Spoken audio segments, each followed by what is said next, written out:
할렐루야. 한 주간 동안 잘 지내셨습니까? 하나님이 여러분을 사랑하십니다. 하나님은 여러분이 잘 되기를 원하십니다. 그래서 오늘 여러분을 이 예배 자리에 부르셨습니다.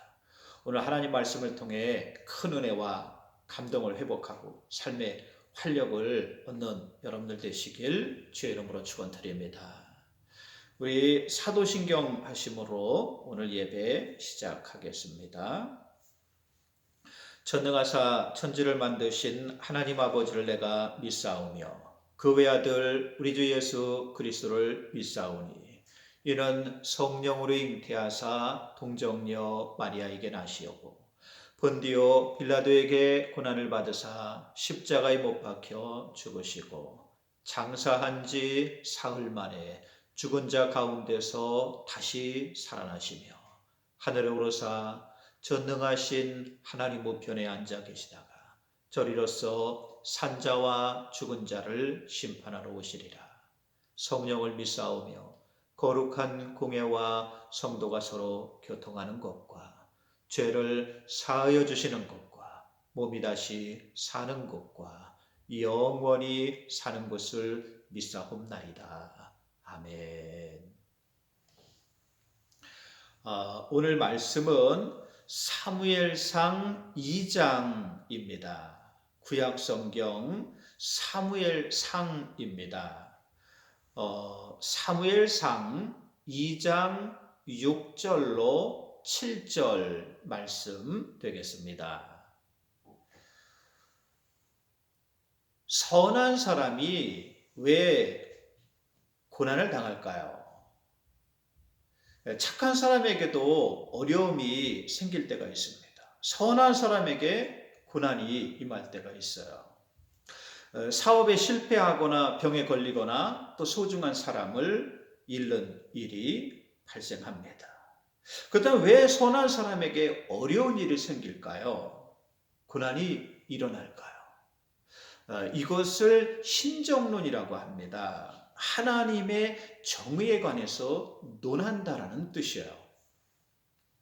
성경에 예수님은 악인이나 선인에게 똑같이 하늘에서 비가 내린다 그랬어요.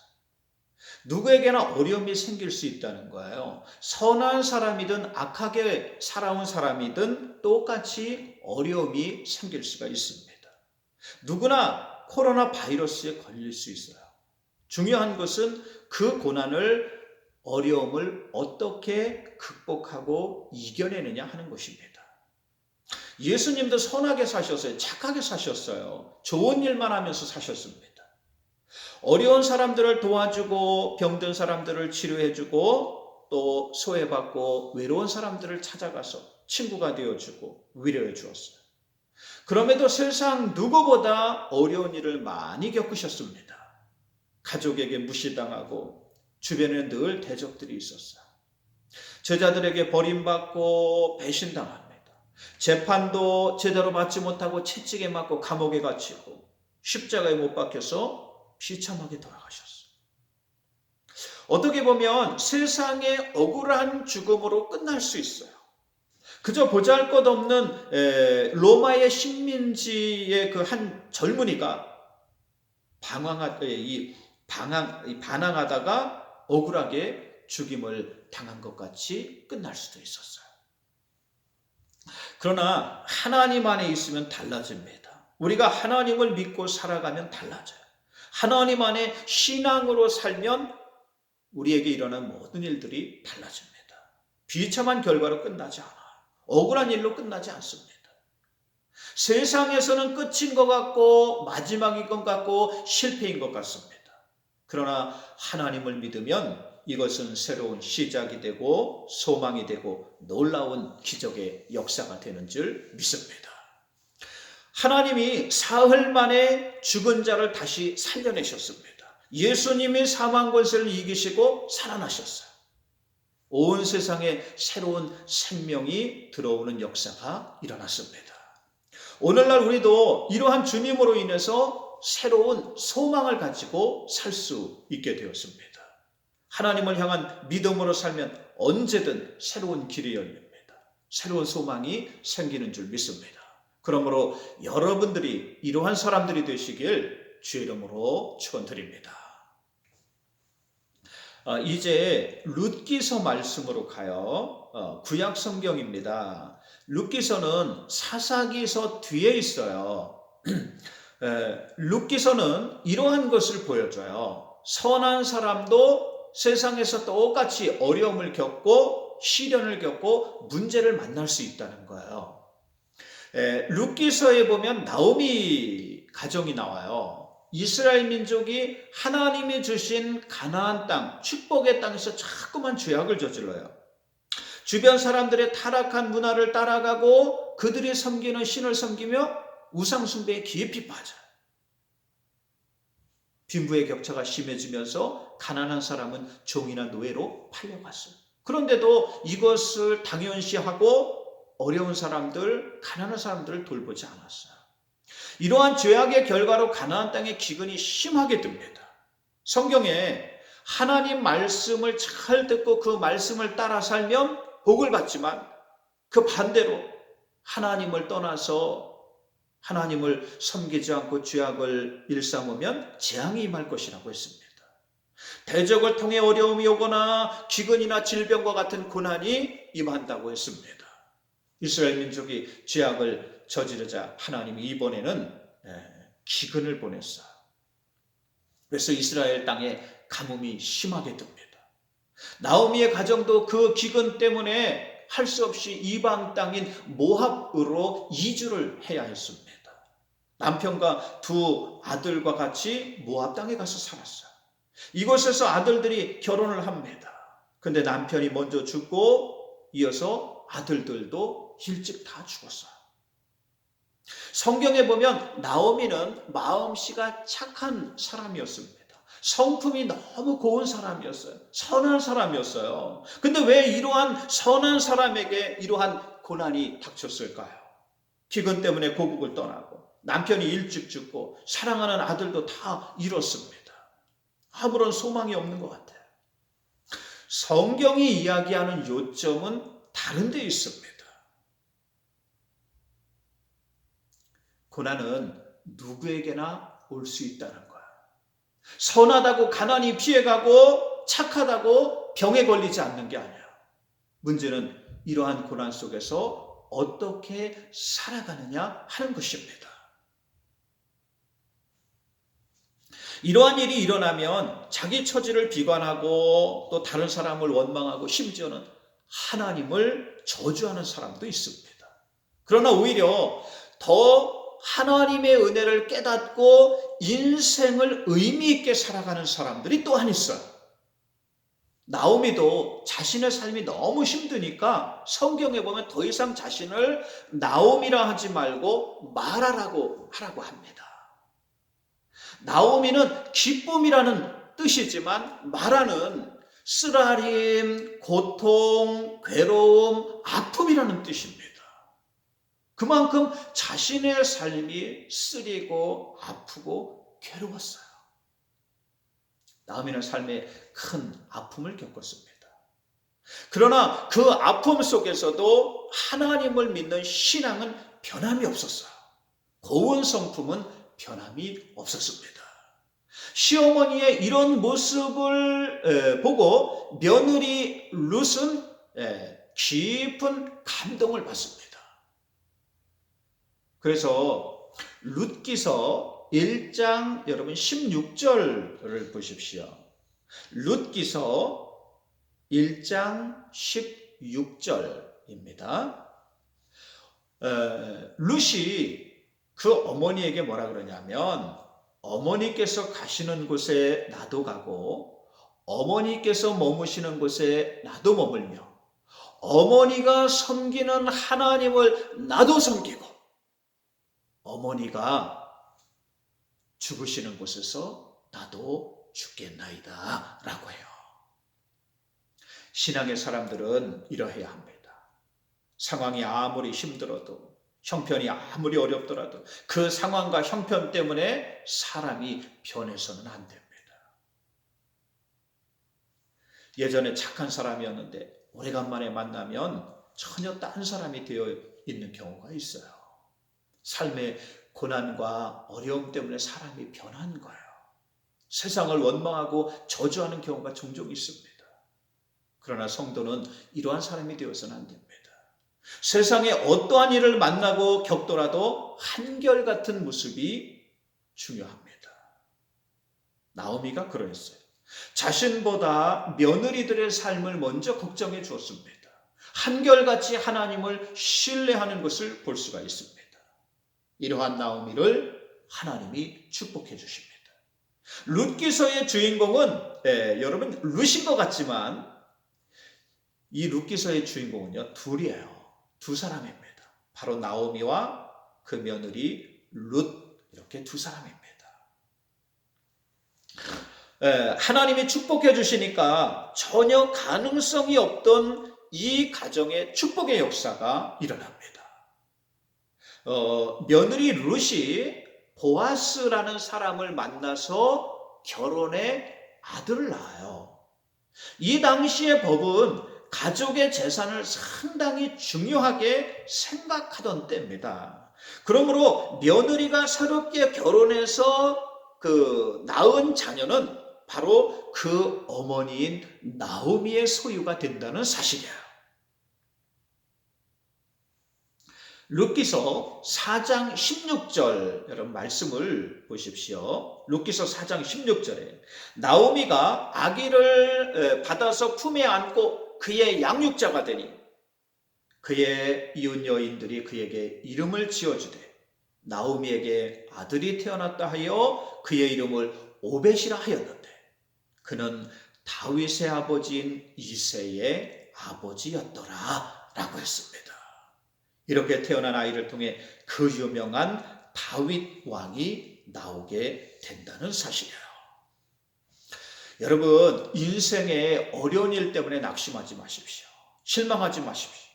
우리의 삶 속에 이유 없는 고난은 없습니다. 하나님이 고난을 주시지 않아요. 그러나 하나님이 고난을 허락하실 때에는 이유가 있습니다. 중요한 것은 그 고난 속에서, 시련 속에서 우리가 어떻게 반응하느냐 하는 거예요. 세상에 일이 일어나는 것은 우리 마음대로 할 수 없어요. 세상에 일이 닥치는 것은 내 뜻대로 할 수가 없어요. 그러나 그 일들에 어떻게 반응하느냐는 내가 결정하는 거예요. 그 일들에 어떻게 행동하느냐는 내가 결정하는 거예요. 그것 때문에 실망하고 낙심할 수도 있습니다. 그러나 그것 때문에 더욱 믿음이 자라고 하나님의 은혜를 깨닫고 의미 있는 삶을 산다면 이것만큼 귀중한 일이 없습니다. 기독교 역사를 보면 로마 시대에 박해가 심했어요. 예수 믿는 것 때문에 잡혀서 매를 맞고 또 있는 재산을 다 뺏기고 감옥에 갇히고 죽임을 당하는 사람들이 부지기수였습니다. 예수님의 제자였던 베드로도 잡혀서 거꾸로 십자가에 매달려 죽었어요. 바울은 대로에서 목이 잘리며 죽었습니다.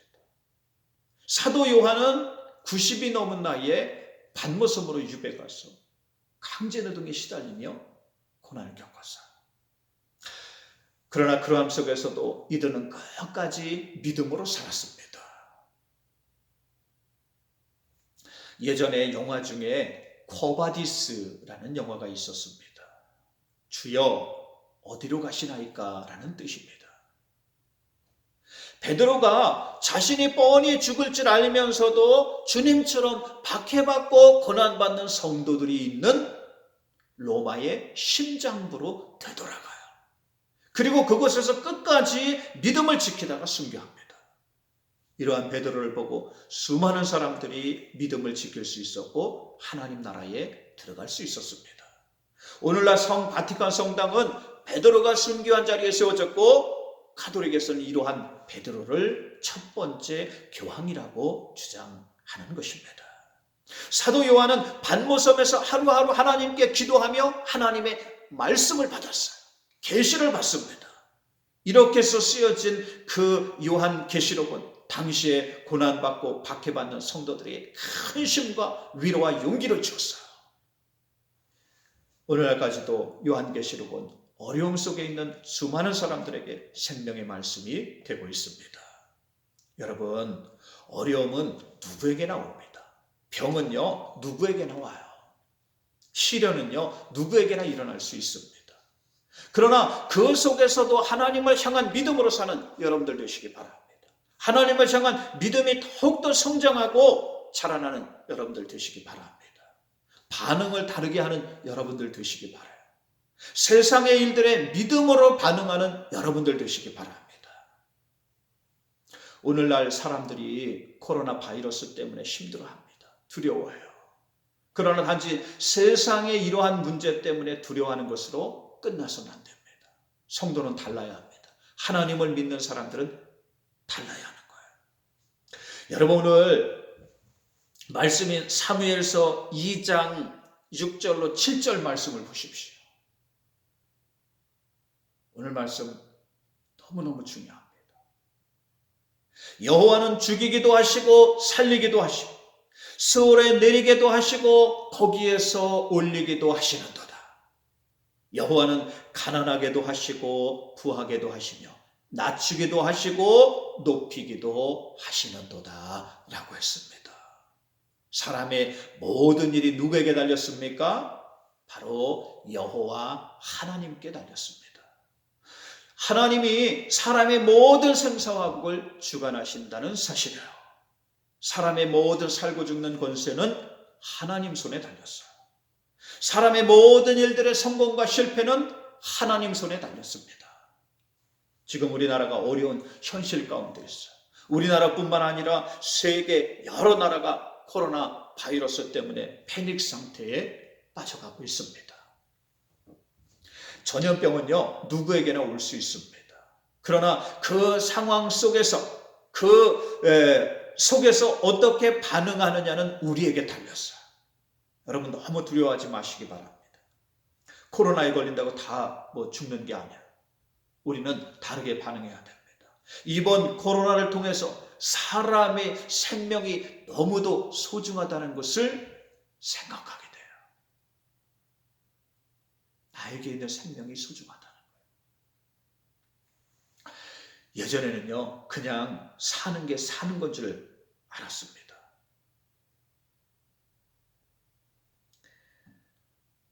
우리가 살고 있는 것이 당연하다고 생각됐어요.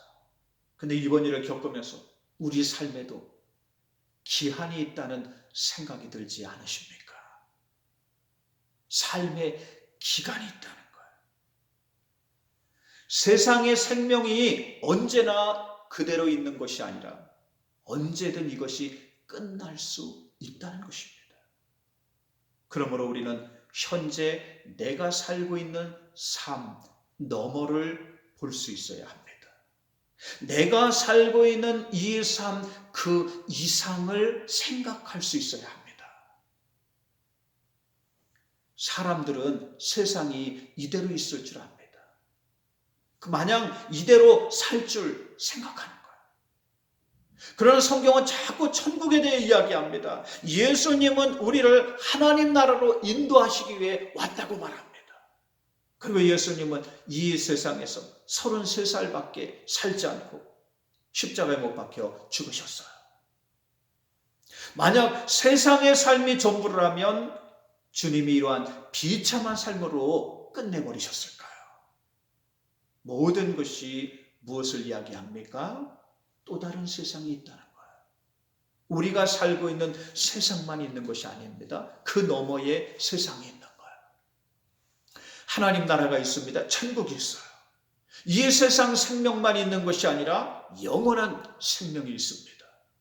그러므로 예수님의 요한복음 14장 3절에 내가 먼저 가서 너희를 위하여 처소를 예비하면 나 있는 곳에 너희도 있게 할 것이다 라고 했습니다. 6절에 내가 곧 길이요 진리요 생명이니 나로 말미암지 않고는 아버지께로 올 자가 없느니라 라고 하셨어요. 천국에 대해 분명히 말씀하십니다. 하나님 나라에 대해 말씀하십니다. 그곳에 가는 길을 분명히 말씀하십니다. 그곳에 들어가는 방법을 분명히 말씀하십니다. 여러분, 우리 삶이 참으로 소중하지 않습니까? 우리 인생이 참으로 소중하지 않습니까? 우리에게 있는 생명이 참으로 귀하지 않습니까? 이러한 생명이 숨이 끊어지면 모두가 끝나는 것일까요? 그냥 땅속에 묻혀서 썩어지면 끝날까요? 그 이상의 세계가 있다는 생각이 들지 않으십니까? 여러분을 지금 이끌고 있는 그 정신, 영혼이 하나님께로 간다는 생각이 당연히 들지 않으십니까? 생명의 주인이 하나님이십니다. 모든 세상의 주인이 하나님이십니다.